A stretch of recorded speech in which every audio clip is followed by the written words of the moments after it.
산불은 울진과 영월, 강릉 등 영남, 강원 지역에서 동시다발로 발생하고 있습니다. 건조한 날씨와 강풍, 또 최악의 기상 상황이 영향을 미치고 있는데요. 국립산림과학원 이병두 과장과 함께 산불 상황과 전망 짚어보겠습니다. 안녕하세요, 과장님. 네, 반갑습니다. 네, 이렇게 이른 새벽 나와주셔서 감사합니다.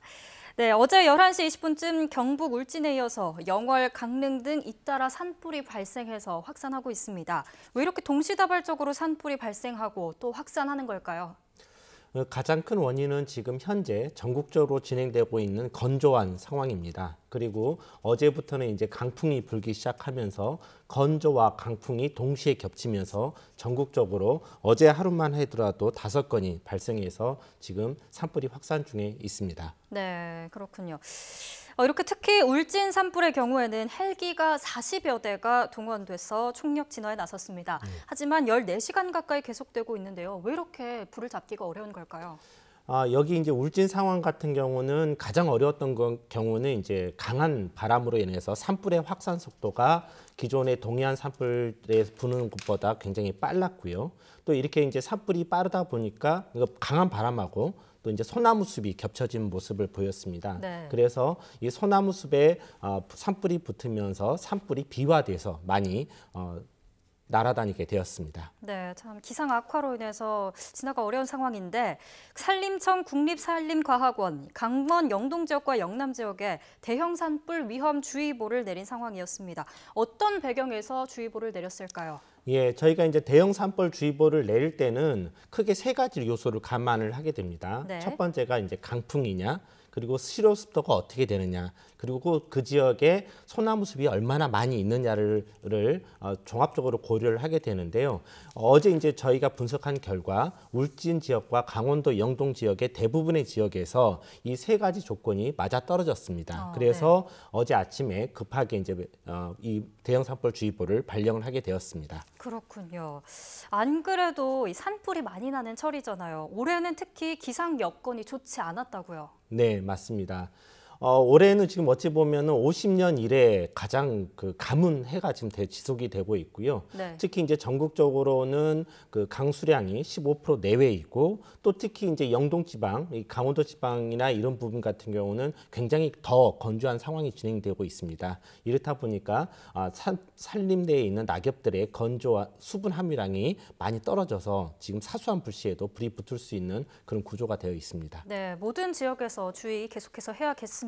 특히 양간 지풍이 불고 있다고 합니다. 이 양간 지풍 얼마나 무서운 겁니까?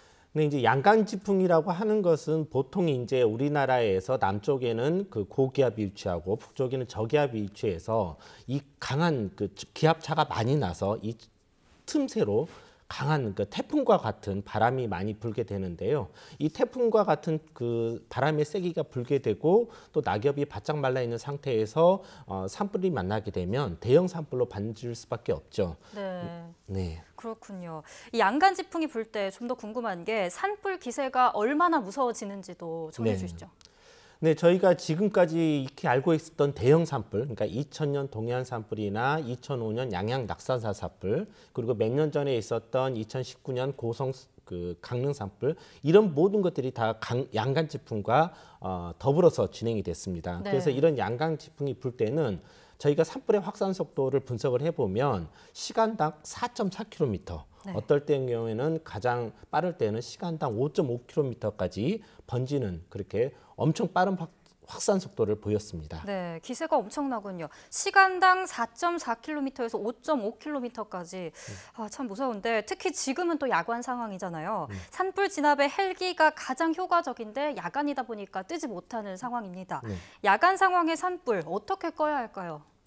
일단은 이제 방금 말씀하신 대로 진화 헬기가 뜰 수 없기 때문에 네. 지상 진화 인력이 동원이 됩니다. 그래서 지상 진화 인력은 크게 이제 특수 진화대가 있고 공중 진화대가 있고요, 전문 진화대원들이 있는데 이분들이 진화 차량, 그다음에 소형 펌프라고 그러죠. 그 소형 펌프를 이용해서 직접 산불 현장에 진입을 해서 불을 끄고 있습니다. 네. 그리고 이제 소방 당국에서는 산에서 내려오는 불로부터 주택들과 인명들을 보호하기 위해서 배치를 하게 됩니다. 네, 계속해서 지상 진화 총력을 기울이고 있습니다.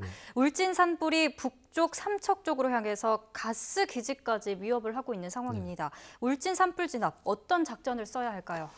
저희가 지금 이제 분석한 결과로 의하면, 그러니까 이제 가스 저장소와 또 발전소까지는 거리가 좀 있는 것으로 분석이 되고요. 한 0.6km 정도의 거리가 있는 것으로 분석이 되고, 네. 그 안에 또 가옥천이 가로질러 가고 있습니다. 그래서 그 부분에 대해서는 조금 산불로부터는 좀 안전하다 이렇게 판단을 하고 있지만, 그럼에도 불구하고 가스 안전공사나 이런 부분들에서 비상 대피 근무를 하고 있고요. 네. 또 소방 차량, 진화 차량들이 다 배치가 되어 있는 상황입니다. 그렇군요. 한울 원전 때문에 한때 비상이 걸렸습니다. 근처에 송전선도 있고 변압기도 있고요. 원전 상황 지금 어떤지 궁금합니다. 예, 그것 때문에 진화 상황이 굉장히 어려웠습니다. 그래서 모든 진화 헬기가 원전을 보호하기 위해서 원전 앞에 진화선을 구축하는 방식으로 진행이 됐습니다. 그래서 다행히도 그 앞부분에 있는 불들은 모두가 다 진화가 됐고요. 충분한 진화 거리를 지금 확보를 하고 있기 때문에 그 부분에 대해서는 어느 정도 안전성이 확보되었다고 판단을 하고 있습니다. 네, 원전선 앞에 진화선을 구축했기 때문에 진화 거리적으로도 확보가 된 상황입니다.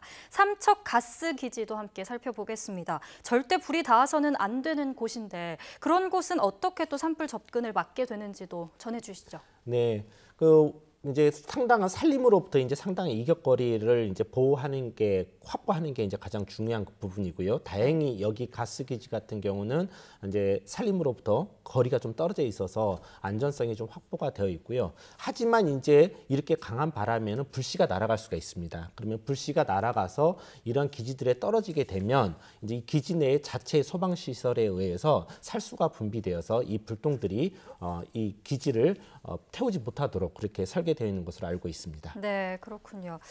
울진과 삼척, 영월 등 모두 산세가 굉장히 험한 곳이어서 근접하기가 참 어려웠다고요? 네, 맞습니다. 일단은 이제 경사가 험하기 때문에 이제 지상 진화 대원들이 이제 근접하기가 힘들었고요. 이제 그럼에도 불구하고 진화 차량이 접근하지 못하는 곳은 아까 말씀드렸던 기계화 진화 시스템 소형 펌프를 이용을 해서 저희가 2km까지도 더 접근을 해서 지금 진화를 하고 있습니다. 네. 동시다발적 이 산불 어떻게 하면 진화가 가능할지 이 부분도 한번 짚어주시죠. 네, 그 동시다발 산불이 이제 산림 당국에서는 가장 어려운 항목입니다. 예. 왜냐하면은 진화 헬기를 어디에 이제 배치할 것인가, 그러니까 한정적인 진화 자원들을 어디에 배치할 것인가에 문제가 있기 때문에 가장 어려운 부분이긴 하지만 그래서 이제 주택과 인명 피해가 우려되는 곳으로 일단 중요도를 놓고 그 부분에 대해서 진화 헬기와 진화 자원들을 우선 배치해서 대응을 하고 있습니다. 네, 알겠습니다. 올해 봄에도 산불 관련해서 비상 상황이라고 합니다. 봄 가뭄이 예보돼 있는데요. 이거 어떻게 대처하는 게 좋을까요? 우리나라의 산불은 대부분이 그 인위적인 원인에서 발생을 하고 있습니다. 예. 그것을 되짚어 보면 결국은 조심하면 산불이 안 난다는 얘기거든요. 그렇기 때문에 현재와 같은 위기 상황, 가뭄이 지속되는 이런 상황에서는 정말 한 사람 한 사람, 국민 한 분 한 분의 산불 예방을 위한 노력이 중요한 그런 시기입니다. 그래서 산림 내에서 화기를 사용한다거나 산림 민집지에서 불을 태운다든가 이런 부분에 대해서는 각별한 주의가 어느 때보다 요구되는 시점입니다. 네, 봄에 가뭄이 예보돼 있는 만큼 개개인의 노력이 필요한 때입니다. 산불 원인을 분석해 보면 또 어떤 원인이 대부분인지도 궁금합니다. 네, 방금 말씀드렸듯이 우리나라의 산불은 대부분이 외국 같은 경우는 이제 번개에 의해서 나는 경우도 있지만 우리나라도 물론 있긴 있습니다. 하지만 우리나라의 대부분의 산불은 결국은 인위적인 원인이고 그 인위적인 원인을 분석해 보면 산에 갔던 분들에 의해서 약 한 33%, 그 다음에 이제 우리가 소각이라고 그러죠. 쓰레기를 소각을 하거나 그다음에 논밭종을 소각하거나 이런 부분들이 한 또 27%가 차지를 하고 있습니다.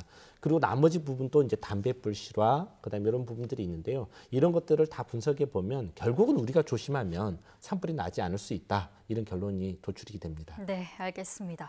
마지막으로 산불 예방을 위해서 당부하실 말씀이 있다면 전해주시죠. 네, 이제 방금 말씀드렸듯이 현재는 가뭄으로 인해서 전국의 산림이 바짝 마른 상태입니다.